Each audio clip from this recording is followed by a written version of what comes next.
우리 사회의 모든 경제 활동, 법률 시스템, 심지어 일상적인 관계까지도 신뢰를 바탕으로 이루어진다. 신뢰가 없다면 계약은 성립될 수 없고 화폐는 가치를 잃으며 사회는 혼란에 빠질 것이다. 전통적으로 이러한 신뢰는 국가나 중앙은행, 공인된 기관과 같은 중앙화된 주체가 보증해왔다. 블록체인의 근간은 신뢰이다. 예전 금이 있다는 걸 신뢰하니까 금본위제 파운드를 신뢰했고 미국이 보증하니까 달러를 신뢰한다. 여기서 주지성이라는 중요한 개념을 얘기해본다. 주지성이란 자신의 자산이나 권리를 명확히 인지하고 주장할 수 있는 상태, 그리고 그것이 사회적으로 공인되는 것을 의미한다. 가장 대표적인 주지성 시스템은 등기부 등본이 대표적인 예이다. 내 소유의 부동산임을 국가가 공인된 장부에 기록하고 보증함으로써 우리는 안심하고 거래하며 자산을 활용할 수 있다.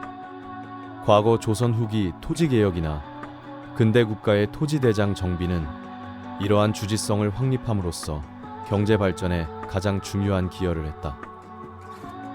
자신의 토지가 명확히 등록되고 국가로부터 소유권을 인정받자 사람들은 비로소 경작지를 떠나 다른 경제 활동에 참여할 수 있었고, 토지를 담보로 자금을 융통하는 등 생산성 향상의 기반이 마련된 것이다. 반대로 오늘날 일부 개발도상국이나 분쟁 지역에서는 이러한 주지성이 확립되지 않아 경제 발전이 더딘 경우가 많다. 자신이 살고 있는 땅이나 자산에 대한 소유권 증명이 어렵고 이를 공신력 있게 인증해줄 기관이 부재하거나 신뢰성이 낮기 때문이다. 이런 환경에서는 재산권이 보호받기 어렵고 경제 주체들은 불확실성 속에서 적극적인 투자나 경제활동을 하기 어렵다. 이는 결국 해당 지역 주민들이 가난에서 벗어나지 못하고 제한된 생활 반경에 머무르게 하는 요인인 것이다. 재산권 등록의 용이성은 국가별 경쟁력 지표 중 하나이다. 재산권 등록 절차가 복잡하고 비용이 많이 들며 시간이 오래 걸리는 국가는 그렇지 않은 국가에 비해 외국인 직접 투자, FDI 유치나 경제 성장에 어려움을 겪는다. 페루의 경제학자 에르난도 데 소토는 그의 저서 자본의 미스터리에서 개발도상국의 빈곤 원인 중 하나로 법적 소유권 시스템의 부재, 즉 죽은 자본 데드 캐피티를 지적했다. 등기되지 않아 활용되지 못하는 자산이 막대하다.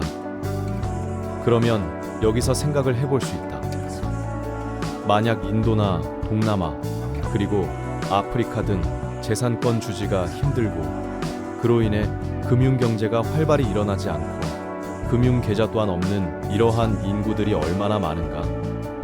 이를 신뢰가 근간인 블록체인 기술로 주지성을 쉽게 만들어준다면 그 시장의 규모는 어떠한지 생각해보면 블록체인 네트워크의 규모가 얼마나 성장할 수 있는지.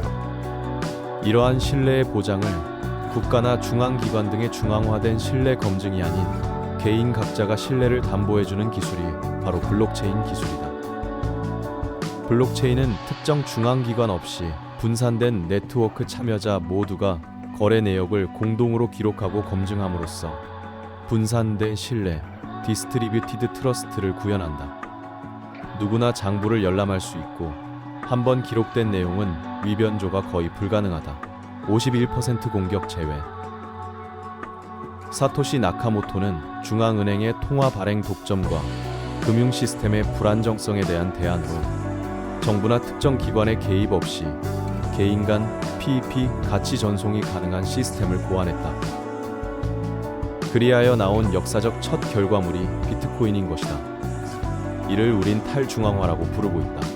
비트코인은 신뢰의 분산 원장에 기록된 최초의 블록체인 가상화폐이지만 불법 자금 등 익명성에 노출되어 있다. 초기 비트코인 거래는 마약이나 도박 거래에 사용되었다. 옛날 해적이 거래하는 화폐가 진짜 화폐라는 말이 있다. 그러나 비트코인은 네트워크 참여자가 만든 탈중앙화된 신뢰 바탕 위에 중앙화된 담보물이 되었다. 시간이 흐르면서 비트코인 역시 완벽한 탈중앙화를 이루었다고 보기는 어려운 측면들이 드러나고 있다.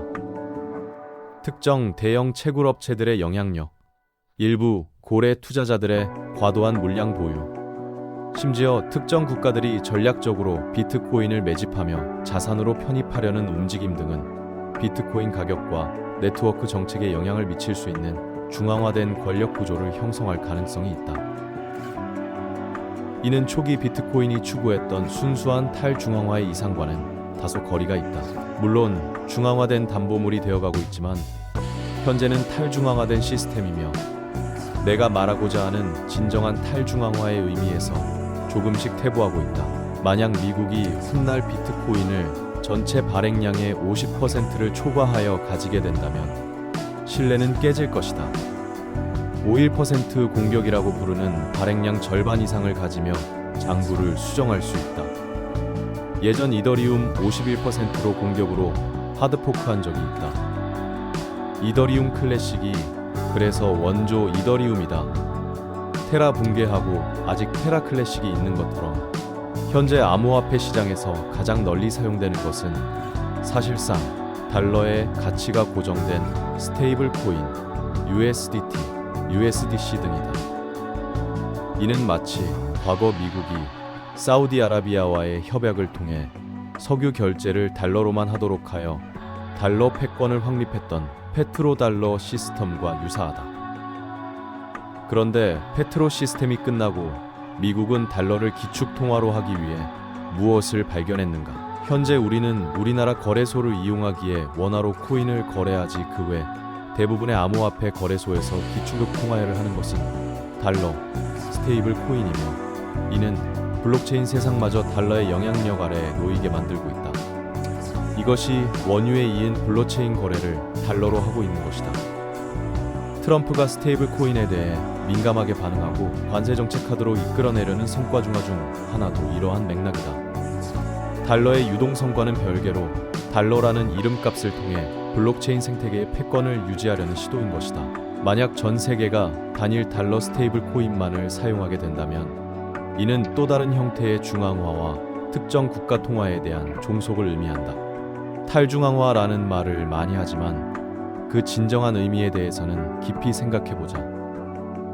어떤 이들은 국가나 법, 규율이 없는 완전한 자율 상태를 탈중앙화라고 생각하지만 현실적으로 그러한 사회는 유지되기 어렵다. 우리는 국가라는 틀 안에서 세금을 내고 법의 보호와 복지 혜택을 받으며 살아간다. 어느 정도의 규율과 질서는 사회 유지에 필수적이다. 진정한 탈중앙화는 무정부 상태가 아니라 오히려 정해진 틀과 규칙 안에서 의사결정 권한이 분산되고 참여자들이 자율적으로 시스템 운영에 기여하는 자율운영 조직 DAO의 형태다. 즉, 국가나 특정 중앙기관이 모든 것을 통제하는 것이 아니라 프로토콜과 거버넌스에 따라 커뮤니티 구성원들이 투표나 제안 등을 통해 프로젝트의 방향을 결정하고 운영해 나가는 것이다. 코인 반량 조절, 소각 정책, 소각책, 새로운 프로젝트 진행 여부 등을 스마트 컨트랙트와 DAO를 통해 결정하는 것이다. 이러한 탈중앙화된 금융 디파이과 웹 3.0의 발전은 메타버스와 결합하여 국경 없는 자산 거래를 가능하게 할 것이다. 과거에서 현재까지는 한 국가 내에서만 부동산 등기 등을 통해 자산 주지를 통해 이동과 거래가 이루어졌다면 미래에는 블록체인 기반의 NFT, 대체 불가 토큰 등을 통해 전 세계 어디든 예를 들어 한국에서 일본 도쿄의 부동산을 매매하고 그 소유권을 블록체인 원장에 주지하는 것이 가능해진다. 예시를 부동산을 들었지만 다른 어떠한 금융상품이나 금융거래를 포함한다. 이는 금융시장의 엄청난 확장을 의미한다. 현재의 탈중앙화 거래소 DEX들도 이미 전 세계인들이 하나의 플랫폼에 모여 자유롭게 거래하는 초기 형태의 금융 메타버스라고 볼 수 있는 것이다. 결국 신뢰는 사회와 경제 발전의 핵심 동력이며 과거에는 국가가 그 신뢰를 독점적으로 제공했지만 블록체인 기술은 이 신뢰를 분산시키고 개인에게 돌려줄 잠재력이 있다. 달러 스테이블 코인이 현재 암호화폐 시장을 주도하고 있지만 이는 또 다른 패권의 문제와 중앙화의 리스크를 안고 있다.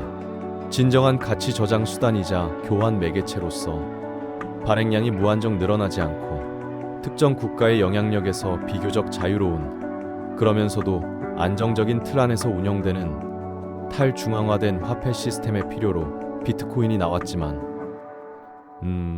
뭐랄까, 뭔가 단단한 초석은 깔아진 것 같은데 뭔가가 나의 부족함으로 표현이 힘드네. 파이 네트워크의 프로젝트들이 추구하는 것은 비트코인과 다른 비전이다. 물론 기술적, 제도적, 그리고 커뮤니티의 신뢰라는 여러 허들을 넘어야 한다. 중요한 것은 국가라는 틀과 법적 규율이 존재하는 현실 세계 속에서 어떻게 하면 블록체인의 탈중앙화된 신뢰 시스템과 DAO와 같은 자율적 거버넌스를 조화롭게 발전시켜 나갈 것인가. 파이 네트워크는 현재 막대한 네트워크 사용자 규모와 KYC 인증을 통한 신원 확인, 그리고 향후 KYB를 통해 기업들의 참여까지 염두에 둔 글로벌 커뮤니티를 구축하고 있다. 만약 파이코인이 이러한 기반 위에서 실제 결제 시스템으로 채택되고 전 세계적으로 통용될 수 있다면 이는 달러 스테이블 코인과는 다른 새로운 형태의 글로벌 유통 결제 화폐로 자리 잡을 수 있다. 나는 그렇다고 생각한다. 나의 W이다. 더욱 투명하고 공정하며 효율적인 금융 시스템과 경제 질서를 만들어갈 수 있는 신뢰의 진화는 이제 막 시작되었으며 그 미래는 우리 모두의 참여와 노력에 달려 있다. 만약 나와 관점이 같다면, 나와 생각이 같다면 축하한다.